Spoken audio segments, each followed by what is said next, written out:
Imagine a time when giant beings walked the earth, building colossal structures that defy modern engineering. The ancient Sumerian king list tells of these rulers, but it's what they don't say that's most chilling. These beings, the Anunnaki, are said to have descended to Earth not as creators, but as rulers. They're the ones who left us with a manipulated DNA, mysterious megastructures, and a history we're still trying to uncover. And don't forget to subscribe if you want to uncover more mind-blowing ancient mysteries. Now, let's dive deep into the story of the Anunnaki and humanity like never before.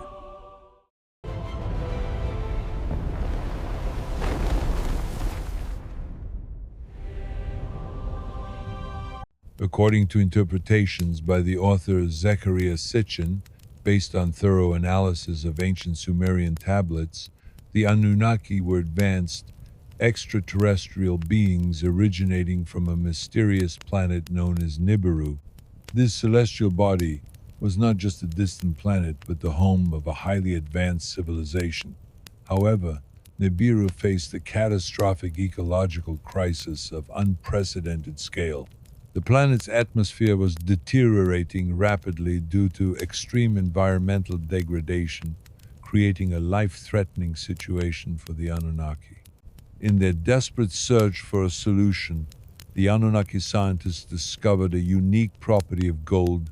When finely ground and dispersed in the atmosphere, it could reflect and scatter harmful solar radiation, acting as a shield that could stabilize atmospheric conditions.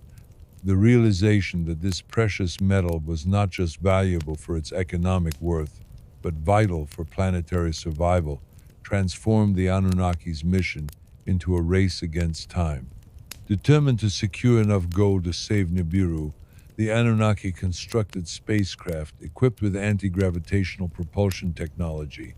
These advanced ships allowed them to perform long interplanetary journeys, covering vast cosmic distances with ease. Their destination was Earth, which they identified as rich in gold deposits. The Anunnaki's arrival on Earth occurred roughly 450 years ago, during a period when several primitive hominid species such as Homo habilis and Homo erectus inhabited the planet, living in relative simplicity and basic survival. Their sudden appearance sparked profound fear and awe among the early human populations, particularly in the region of Mesopotamia. This area, stretching between the Tigris and Euphrates rivers, would eventually become the cradle of civilization, but at that ancient time, it was an untamed land of primitive tribes. The arrival of beings possessing advanced technology, flying vehicles, and godlike power deeply influenced the mythologies and religious beliefs that would later develop in human culture. Ancient texts, such as the Atrahasis poem, provide a vivid narrative of the Anunnaki's activities on Earth.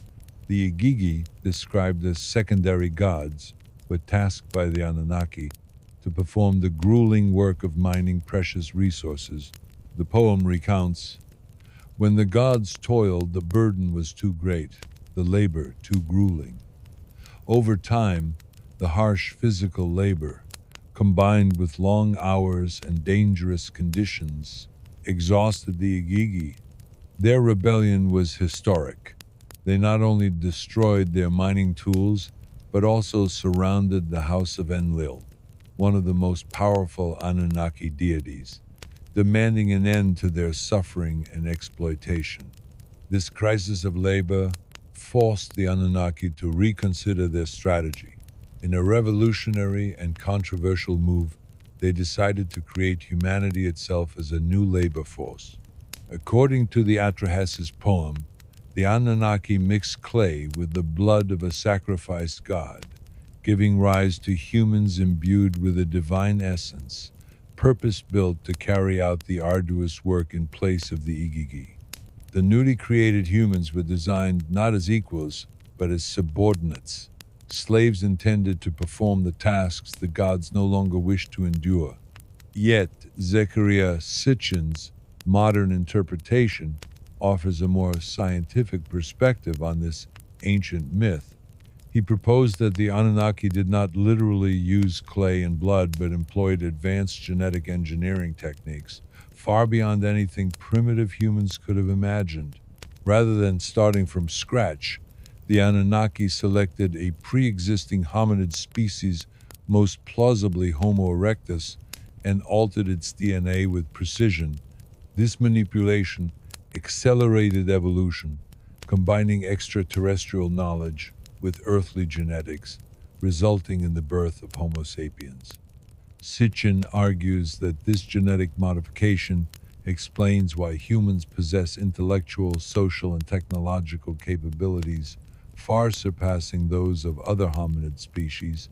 It is through this intervention that humans gained not only physical form but advanced cognition, the ability to organize into complex societies, and a unique drive toward invention and culture.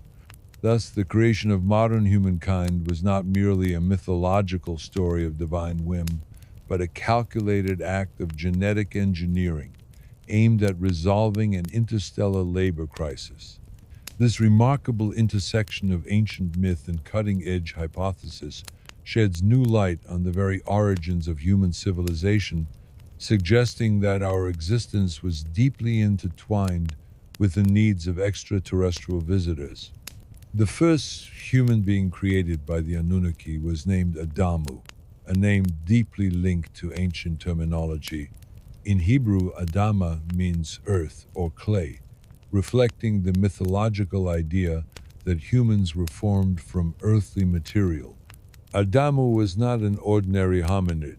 He represented the initial success of Anunnaki genetic engineering.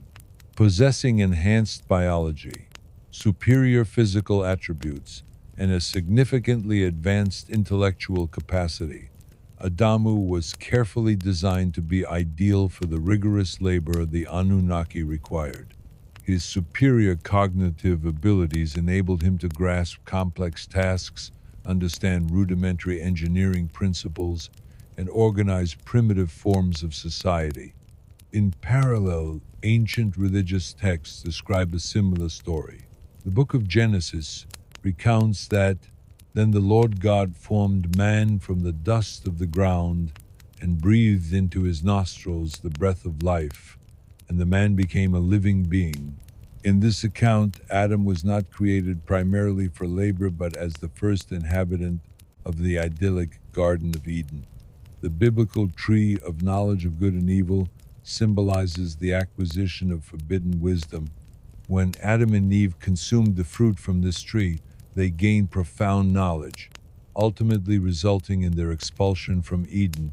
This punishment was designed to prevent them from consuming the tree of life's fruit, which would have granted them immortality.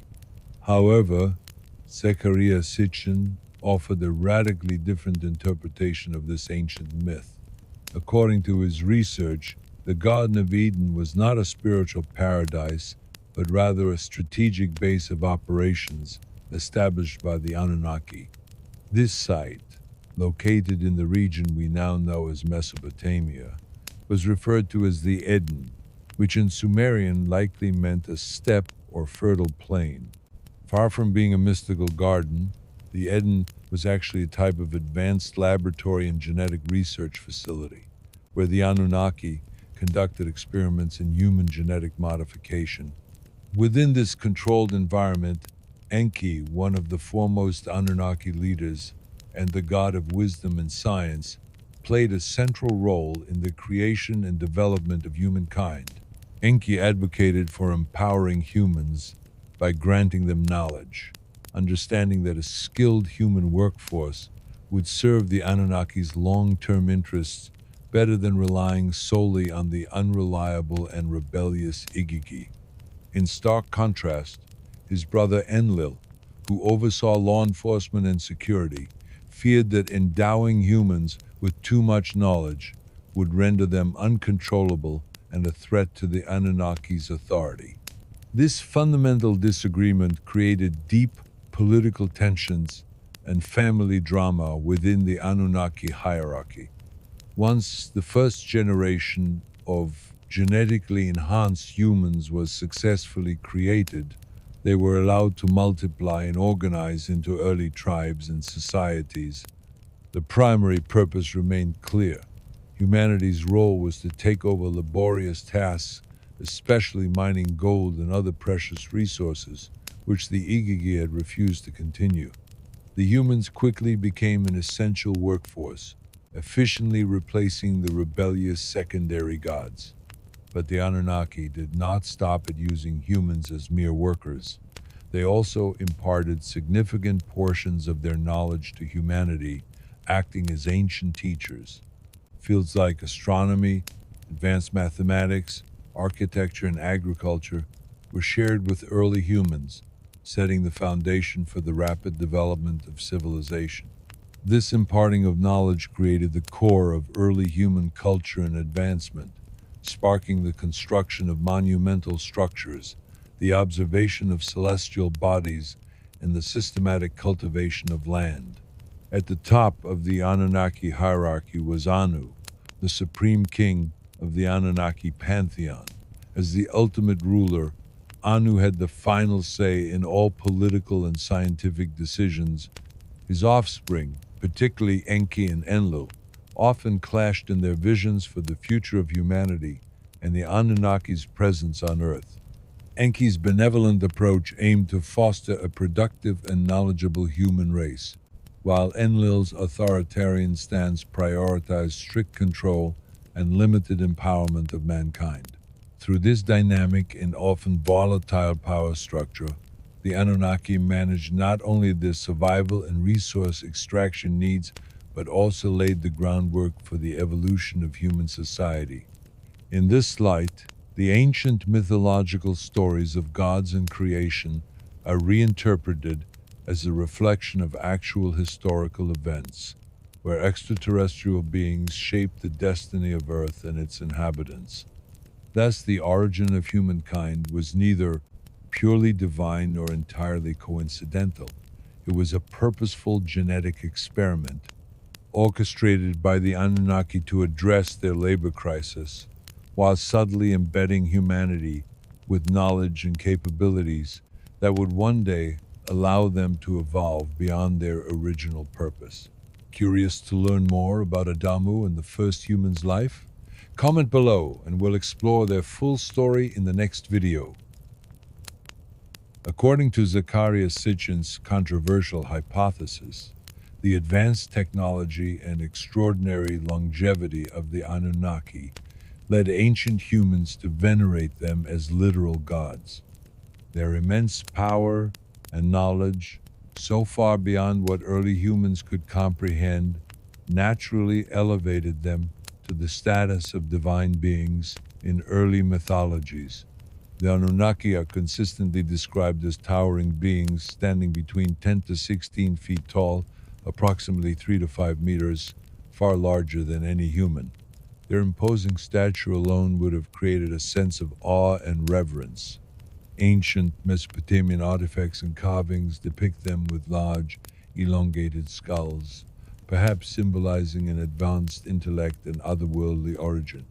Their eyes are frequently illustrated as piercing, deep-set, and full of wisdom, evoking the sense that they were able to see far beyond the physical world.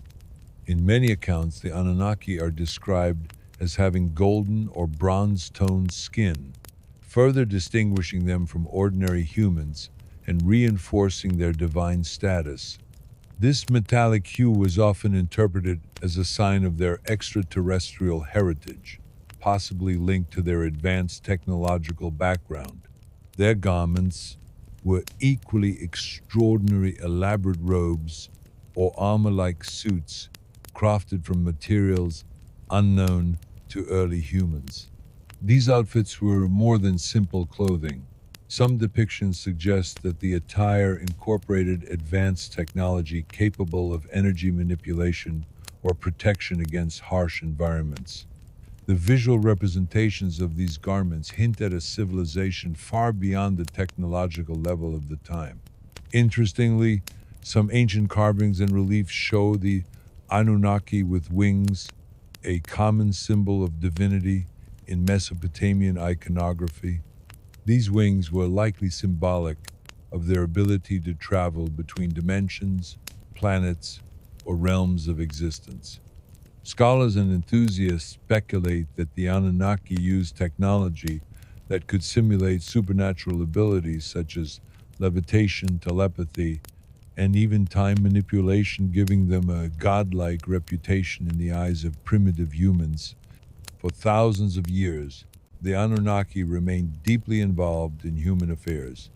They nurtured early civilizations, provided advanced knowledge, and oversaw the mining of essential resources like gold, which was critical to their home planet Nibiru's atmosphere stabilization. The Anunnaki, in many ways, were the architects of early human society, seeding the foundations of agriculture, astronomy, mathematics, architecture, and governance. However, as time passed, the situation on Nibiru began to stabilize. The urgent need for gold gradually diminished, and internal political conflicts and power struggles within the Anunnaki hierarchy began to intensify. The ongoing rivalry between Enki and Enlil, representing the opposing visions for human development and control, created a fractious atmosphere. This mounting discord eventually reached a critical breaking point. The spacecraft that once traversed the skies of Earth in a constant show of dominance and technological wonder slowly began to leave. The Anunnaki, who had once walked among humans as god kings, started to withdraw their presence step by step. Their technology, which had been widespread and accessible to their human subjects, became increasingly rare and enigmatic. Their once thriving teachings were gradually forgotten or transformed into myths, legends, and religious scriptures that distorted the truth over millennia. What had originally been a sophisticated transfer of knowledge became, in time, a collection of symbolic stories designed to mask humanity's true origins. Zecharia Sitchin's hypothesis proposes that the Anunnaki, rather than completely abandoning Earth, implemented a more subtle form of control. Instead of maintaining direct governance, they appointed human rulers to act as their earthly representatives. Ancient Sumerian clay tablets, reinterpreted through the Anunnaki lens, describe how these early monarchs were invested with divine authority. These kings were chosen not arbitrarily but through deliberate selection by the Anunnaki themselves. Their purpose was to maintain order, enforce the divine laws handed down by the Anunnaki, and ensure that humans continued the labor required by their extraterrestrial benefactors. In some accounts, these early kings were said to be hybrids, descendants of unions between Anunnaki and humans, imbuing them with partial divine bloodlines. This idea of divine kingship persisted throughout ancient history, where rulers were often seen as semi-divine figures responsible for both earthly and spiritual welfare. Their legitimacy came not only from political power but from an alleged direct connection to the gods. The belief that kings carried divine blood helped sustain their authority and reinforced the Anunnaki's long-lasting influence on early civilizations. Thus, even after their physical departure, the Anunnaki's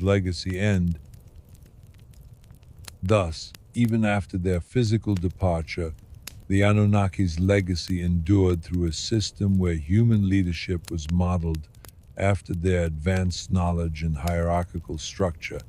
The myths of divine rulers, the legends of creation, and the mysterious origin of humankind all trace back to the deep impact of these ancient extraterrestrial visitors. One of the most intriguing and mysterious artifacts from ancient Mesopotamia is the Sumerian king list, a clay tablet inscribed in cuneiform script that chronicles the reigns of early Sumerian kings. Discovered across various archaeological sites, this list provides a fascinating blend of myth, history, and mystery. It records a succession of rulers starting from a time when kingship was said to have descended from heaven, blending legend with reality. The first kings, rulers of incredible longevity.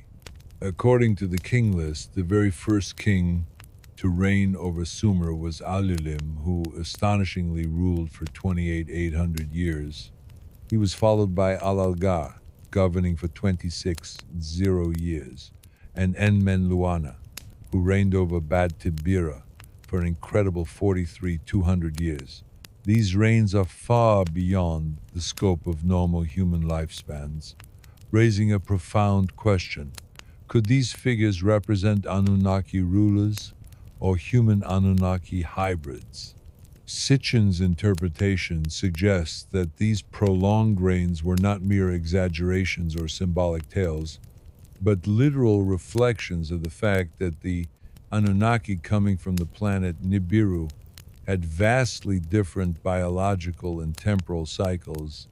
Their physiology, designed for millennia of life, allowed them to rule over ancient Sumer with godlike authority. This is where the narrative takes a fascinating turn. These early rulers, believed to have been endowed with advanced knowledge and possibly part divine, symbolize a time when the Anunnaki directly governed or controlled humanity. The transfer of authority from the gods to humans marked the beginning of human kingship as we know it, but with a mysterious and possibly engineered origin. The Great Flood, a cosmic reset.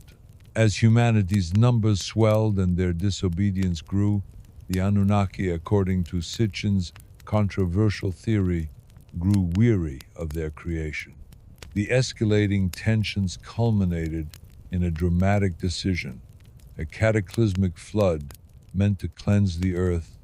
However, not all Anunnaki were in agreement. Enki, the god of wisdom and genetic engineering, chose to defy this mass destruction. Instead of participating in the wholesale annihilation of mankind, he secretly warned Ziusudra, a pious and favored human, about the divine plan. Enki provided detailed instructions on how to build a vessel, an ark, capable of surviving the flood's overwhelming devastation.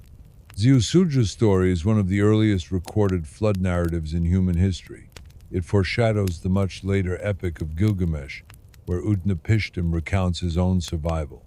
Following divine guidance, Ziusudra constructed the ark and filled it with his family and representatives of animal species, thereby becoming humanity's last hope. The flood itself was unprecedented in scale. For 7 days and nights, the waters engulfed the earth, erasing cities, civilizations, and possibly entire ecosystems. The magnitude of the catastrophe was such that even the gods themselves were said to tremble in fear, retreating to the heavens, horrified by the disaster they had unleashed. When the storm subsided, Ziusudra sent out a dove and a swallow to seek dry land, both of which returned, indicating that land was not yet found. Finally, a raven was dispatched, and unlike the others, it did not return, signifying the ark had found solid ground and the flood had begun to recede. The rebirth of civilization, this event marked not just a physical reset of the earth, but a symbolic rebirth of humanity. The survivors, guided by the last vestiges of Anunnaki knowledge, were tasked with rebuilding civilization. In Sitchin's view, the flood was not merely a myth, but an engineered event intended to curtail human expansion, reset disobedient behavior, and reinforce Anunnaki control in a more subtle way. The story of Ziusudra and Utnapishtim illustrates how this ancient narrative was passed down, distorted, and mythologized over time, eventually becoming part of religious texts such as the Bible story of Noah's Ark. Despite the differences in names and details, the core theme remains strikingly similar, a divine cataclysm designed to start anew. As civilizations rose from the flood's aftermath, the influence of the Anunnaki did not disappear completely. Their advanced teachings in agriculture, astronomy, and governance continued to shape human societies, hidden in legends and ancient texts waiting to be rediscovered. The biblical account of the flood, found in the book of Genesis, chapters 6 through 9, shares remarkable similarities with ancient Mesopotamian flood narratives, hinting at a possible shared origin. In the biblical version, God observed the wickedness and corruption spreading across the earth and decided that humanity's actions warranted complete destruction. However, one righteous man, Noah, was chosen to survive. God instructed Noah to build a massive ark, providing explicit measurements and specifications which emphasized its divine purpose and the level of advanced knowledge involved. Unlike Utnapishtim, whose flood lasted only 7 days and nights, Noah's flood endured for 40 days and 40 nights of continuous rain. The saga unfolds as Noah first sends out a raven, which fails to return, followed by a dove. When the dove returned with an olive branch, it signaled that the floodwaters had receded, and the earth was gradually restoring itself. A new beginning, Anunnaki intervention after the flood. According to Zecharia Sitchin's interpretation of ancient texts, the earth after the flood was left in utter devastation, ruins of civilizations, farmlands, and infrastructure lost beneath water and silt. Faced with the catastrophic consequences of their own decision, the Anunnaki reconsidered their stance toward humanity. Instead of complete extinction, they resolved to preserve their creation, though in a more controlled form. Sitchin proposes that the Anunnaki taught the surviving humans how to rebuild agriculture, re-establish cities, and continue essential technological practices. In an effort to make humanity easier to manage and prevent future rebellions, the Anunnaki deliberately altered human DNA again, this time limiting lifespan and suppressing previously advanced physical and intellectual traits. Where once humans may have had enhanced strength, extended cognition, and long lifespans, post-flood humans became more average, less capable of challenging the Anunnaki rulers directly. This act served as a clear power shift. From the early rulers who reigned for tens of thousands of years, the post-flood kings ruled for much shorter durations. Notable post-flood rulers include Enmebaragesi of Kish, whose reign lasted 900 years, and Gilgamesh of Uruk, reigning for 126 years. These numbers, while still extraordinarily long by modern standards, represent a dramatic reduction compared to their predecessors. Similarly, the Bible's genealogies show patriarchs like Methuselah living 969 years, followed by a sharp decrease in lifespans in subsequent generations. Archaeologists and scientists generally explain flood myths as reflections of catastrophic local floods, abrupt climate changes, or rising sea levels experienced by early civilizations. However, the Anunnaki hypothesis interprets these flood narratives as intentional extraterrestrial interventions to reprogram humanity's biological destiny. Gilgamesh, the Anunnaki bloodline. Among the most legendary figures in ancient history stands Gilgamesh, the semi-divine king of Uruk, immortalized in one of humanity's oldest known epics. The Epic of Gilgamesh presents him as an extraordinary being, part god, part human, possessing superhuman strength, immense stature, and commanding authority over men. His mother Ninsun is described as a goddess of fertility and prophetic dreams, a clear hint of his divine heritage. Proponents of the Anunnaki hypothesis argue that Gilgamesh's unusual height and exceptional strength depicted in ancient reliefs and writings point toward Anunnaki ancestry. According to this view, his mother Ninsun was an Anunnaki, while his father was human. This theory proposes that ancient rulers like Gilgamesh were not mere mortals, but carefully selected hybrids, designed to lead the post-flood civilization while remaining loyal to the Anunnaki. One of the central themes of the epic is Gilgamesh's quest for immortality. Despite his great power, he is acutely aware of his human limitations, particularly his mortality. His journey leads him to Utnapishtim, the survivor of the Great Flood, who reveals that immortality is not a divine right for all.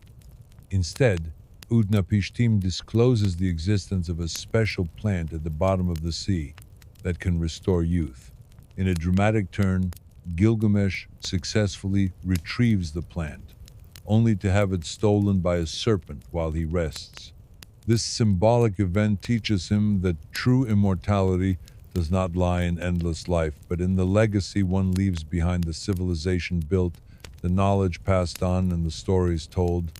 According to the Anunnaki narrative, Gilgamesh's story symbolizes the attempt of early post-flood rulers to reconcile their semi-divine origins with the limitations imposed by the Anunnaki. His failure to achieve eternal life reflects the Immuman's life. Comment below and we'll explore their full story in the next video. According to the Anunnaki extraterrestrial theory, these advanced beings arrived on Earth roughly 450 years ago. They remained here until the Great Flood, which is thought to have occurred around 12 years ago, marking a continuous stay of approximately 438 years. Over this vast period, it is speculated that the Anunnaki applied their advanced technological prowess to construct astonishing megalithic structures, many of which continue to baffle scientists and historians to this day. Among the most iconic of these constructions are the Egyptian pyramids, particularly those at Giza. Sitchin proposed that these structures serve purposes far beyond mere tombs or ceremonial monuments. Rather, they were conceived as part of a global system of megalithic engineering, possibly connected to energy management, scientific research, or navigational mapping of the earth and skies. Some proponents of the theory suggest that the Great Pyramid of Giza in particular functioned as a sophisticated energy hub or technological control center. One of the intriguing arguments is its precise alignment. The pyramid's faces are oriented almost perfectly toward the four cardinal directions, north, south, east, and west, demonstrating an advanced understanding of geography and astronomy, far beyond the presumed capabilities of early humans. Another point of fascination lies in the theory that the pyramids align with the constellation Orion, which ancient cultures often link to gods or divine realms. This alleged celestial connection is said to mirror the Anunnaki's origin from the stars, reinforcing the idea that their presence and purpose on Earth were intertwined with cosmic knowledge. The enigma of construction. Archaeologists estimate that the Great Pyramid was constructed over approximately 20 years during Pharaoh Khufu's reign, using around 2 million limestone and granite blocks. On average, each block weighed about 2.5 tons, while some granite blocks used in the king's chamber reached up to 70 tons. To complete the massive structure within 2 decades, approximately 800 blocks had to be positioned daily. This staggering pace would have demanded incredible logistical coordination, precision, and labor. Conventional explanations involve massive human labor forces, basic tools, ramps, and sheer manpower. Yet critics of this view question the feasibility of such precision using primitive techniques. Alternative theories suggest the intervention of advanced Anunnaki technology, possibly employing anti-gravity devices or free energy mechanisms to facilitate the transport and exact placement of these enormous blocks. These tools could explain how the builders achieved not only the immense scale of the pyramids, but also their precise geometrical accuracy and alignment. The mystery of the Great Sphinx. Standing guard before the pyramids is the Great Sphinx of Giza, an enigmatic monument whose origin remains a subject of debate. Conventional archaeology dates the Sphinx to about 400 or 500 years ago, attributing its construction to Pharaoh Khafre. However, anomalous weathering patterns and the absence of clear construction records have led some theorists to argue that it predates Khafre by thousands of years. In the Anunnaki framework, the Sphinx is seen as a guardian structure, possibly erected by or under the guidance of the Anunnaki themselves. It is thought to symbolize protection of the hidden knowledge and advanced technology imparted by these extraterrestrial visitors. Some speculate that its lion's body and human face represent the bridging of animalistic power and divine wisdom. Megastructures around the world, the presence of large-scale ancient monuments is not limited to Egypt. Across continents, megalithic constructions appear in various ancient cultures, from the stone circles of Stonehenge in Britain, the massive Moai statues of Easter Island, to the enormous pyramidal complexes in Central and South America. Anunnaki theorists argue that these structures share architectural, astronomical, and mathematical consistencies, pointing toward a coordinated system of global construction designed and overseen by the Anunnaki civilization. Whether for energy management, planetary navigation, or ceremonial purposes, these ancient megastructures are seen as tangible remnants of an extraterrestrial legacy deeply embedded in human history. One of the most remarkable ancient constructions is the Great Pyramid of Cholula in Mexico, recognized as the largest pyramid by volume in the world. Its massive scale and intricate complexity raise questions about the technological capabilities of the local cultures that built it. Skeptics of conventional explanations argue that the precision and sheer size of the structure suggest knowledge and engineering expertise that far exceed what pre-Columbian civilizations were presumed to possess. Similarly, the ancient city of Teotihuacan, located near modern-day Mexico City, exhibits astonishing astronomical precision in its layout. The central thoroughfare, known as the Avenue of the Dead, aligns with the sun's movements during solstices and equinoxes. The pyramids of the sun and moon are intricately connected to the solar calendar and precise astronomical events, indicating a deep understanding of celestial patterns. Although the Teotihuacans reached their peak around 650 AD, their influence extended far beyond their own era. Later civilizations, particularly the Aztecs, revered Teotihuacan as a sacred site, calling it the city of the gods. The Aztecs believed that this was the very place where the gods had created the sun and moon, indicating a profound spiritual significance tied to ancient wisdom, potentially connected to the Anunnaki hypothesis. Possible Anunnaki links to ancient civilizations. Beyond monumental architecture, theorists explore cultural and mythological links suggesting direct or indirect Anunnaki influence on ancient civilizations across the globe. In Mesopotamian lore, the Atarhasis poem recounts how the Anunnaki created humanity from clay to serve them as laborers. In Egyptian tradition, a strikingly similar concept appears in the myth of Khnum, the divine potter, who molded humans from clay, symbolizing the mud of life. Moreover, the notion of divine kingship runs strongly in both Mesopotamian and Egyptian societies. Pharaohs in Egypt were regarded as living gods, intermediaries between humanity and the divine realm. Similarly, Sumerian rulers were seen as representatives of the Anunnaki, governing under their authority and overseeing the implementation of their will. Parallels among deities, the similarities between certain deities further strengthen the proposed connection. Anu, the Sumerian god of the sky and supreme deity, finds an equivalent in Ra, the Egyptian sun god and creator of the pantheon. Enlil, god of air, wind, and storms in Sumerian mythology, corresponds closely to Shu, the Egyptian god of air who holds apart the sky from the earth. Set, another Egyptian deity associated with storms, chaos, and natural forces, bears conceptual resemblance to Enlil's dominion over storms. Enki, Sumerian god of water, wisdom, creation, and magic, parallels Thoth, the Egyptian god of wisdom, writing, and esoteric knowledge.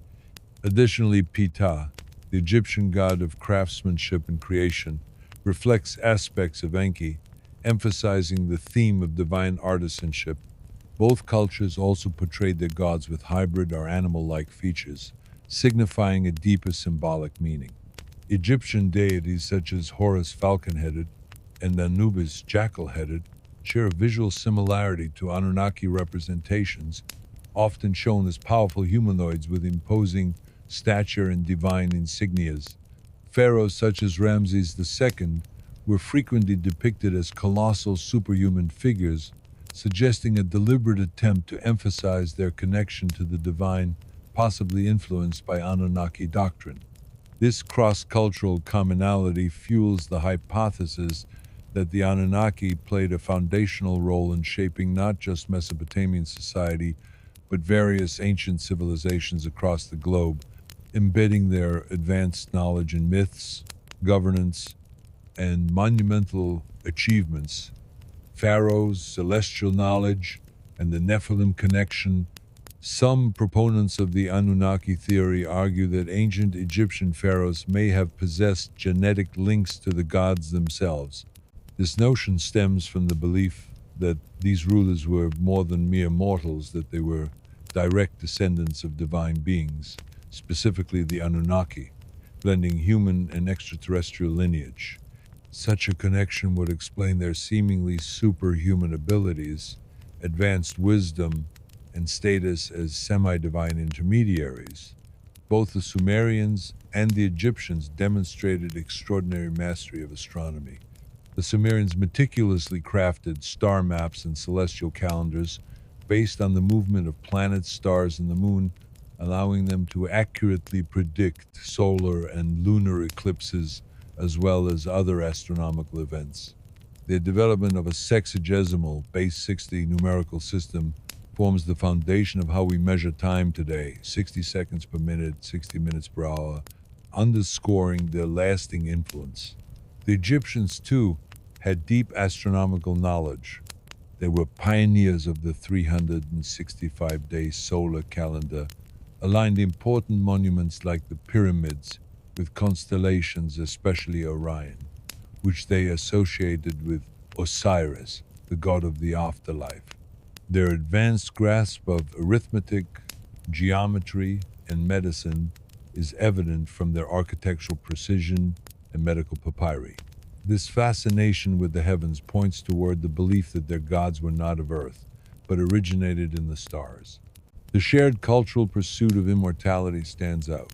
In the Epic of Gilgamesh, King Gilgamesh searches desperately for eternal life, encountering Utnapishtim, the flood survivor who was granted immortality.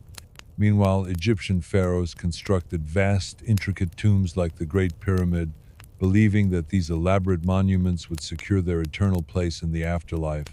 For the Egyptians, the afterlife was not just a spiritual realm, but as important as life itself, reflecting a profound focus on preparing for it throughout their rule. Parallels in ancient American cultures.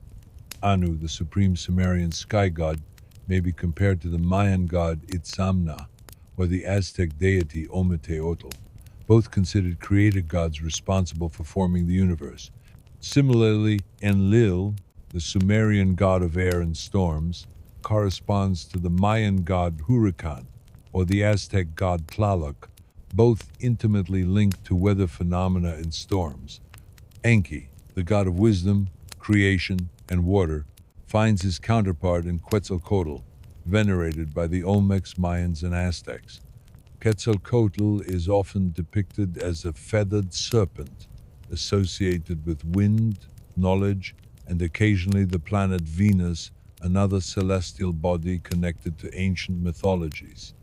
At La Venta, an important Olmec archaeological site, there exists an early sculpture of Quetzalcoatl holding a cube in his right hand, a striking resemblance to the cubic objects held by winged genies in Mesopotamian art. This parallel fuels speculation about a shared mythological or ancestral link, possibly hinting at ancient Anunnaki influence spreading across continents. The Nephilim, the Book of Enoch, and Anunnaki. Connection or coincidence?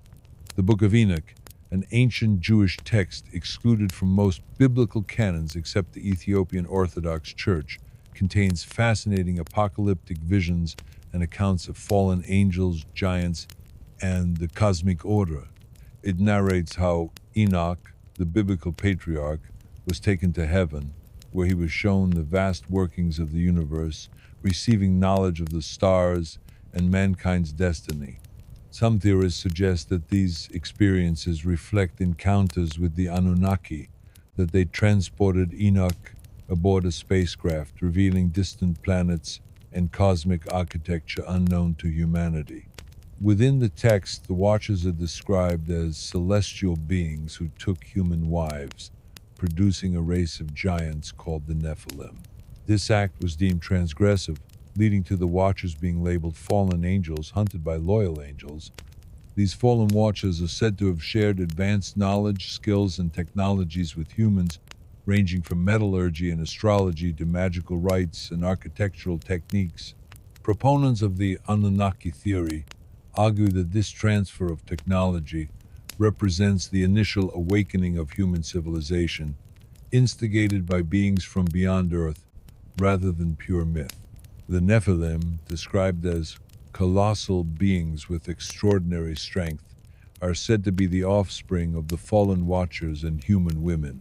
Their immense size and power gave them an aura of dominance over humans, much like the descriptions of the Anunnaki themselves. However, the Nephilim eventually became so destructive and dangerous that their existence was deemed intolerable, requiring their eradication to restore cosmic order. To cleanse the earth of the evil and corruption brought by the fallen angels and their hybrid offspring, God decided to unleash the Great Flood. As physical entities, the Nephilim perished along with other corrupt humans who were not aboard Noah's Ark. This narrative mirrors the flood story found in the Atrahasis poem and various ancient flood legends. A critical question arises: were the Hebrews influenced by Mesopotamian myths, integrating these ancient tales into their own religious canon and eventually into the Bible? Was there a real catastrophic flood event in that region that seeded multiple flood narratives across cultures? And perhaps most intriguingly, could the Nephilim represent the hybrid offspring of Anunnaki and humans? In 1973, Francis Crick, co-discoverer of the DNA double helix alongside biochemist Leslie Orgel, introduced a thought-provoking hypothesis known as directed panspermia. They were astonished by the complexity, precision, and near universality of the genetic code found in all living organisms. Given the harsh conditions of early Earth, Crick and Orgel concluded that life arising spontaneously from inorganic molecules seemed highly improbable. Instead, they proposed that an advanced extraterrestrial civilization sent microorganisms to Earth to seed life, suggesting intelligent design rather than random chance. Although they presented this not as fact but a plausible solution to the enigma of life's origins, it naturally raises the question: could directed panspermia be connected to the Anunnaki extraterrestrial hypothesis? Modern paleoanthropology places the emergence of Homo sapiens around 300 years ago during the Pleistocene epoch. For tens of millennia, early humans exhibited behaviors closely resembling great apes. Then, between 50 and 100 years ago, humanity underwent a sudden, dramatic surge in cognitive abilities, technological development, and cultural complexity, an event often called the cognitive revolution or the Great Leap Forward. The precise cause remains debated, with explanations ranging from genetic mutations to environmental or social factors. However, proponents of the Anunnaki hypothesis argue that this pivotal leap was no accident. According to the theory, the Anunnaki actively intervened by combining their advanced DNA with that of primitive hominids, thus creating the first modern humans. This genetic manipulation supposedly endowed humans with accelerated brain development, enhanced capacity for tool use, and the ability to form intricate societies.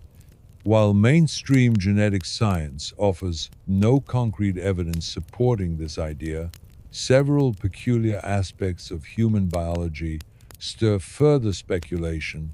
Human chromosome 2, unlike our primate relatives, humans have 23 pairs of chromosomes, whereas chimpanzees, gorillas, and orangutans possess 24. At some point, two ancestral chromosomes fused to form chromosome 2, a feature some theorists claim was no accident, but an intentional modification by the Anunnaki to fast-track evolution. Astonishingly, around 98% of human DNA does not code for proteins, making its full purpose mysterious. While some studies suggest structural or regulatory roles, the vast, non-coding portion remains largely unexplained. Certain theorists speculate that this junk DNA might actually conceal hidden markers or genetic signatures of manipulation left by the Anunnaki themselves. These cryptic sequences could one day reveal shocking evidence about our extraterrestrial origins,